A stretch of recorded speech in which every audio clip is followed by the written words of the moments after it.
कर सकते हैं।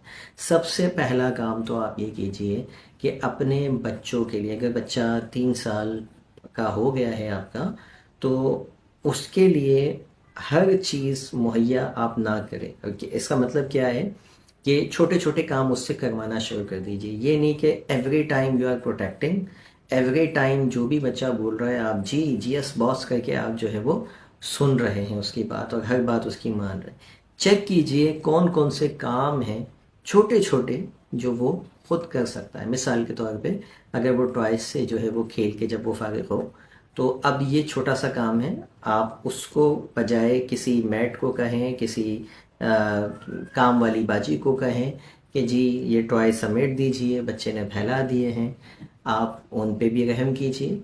बच्चे को इंस्ट्रक्शन दीजिए कि आइए हम मिल के इसको समेटें। पहले कुछ अर्सा मिल के कीजिए और उसके बाद उसकी जिम्मेदारी लगे।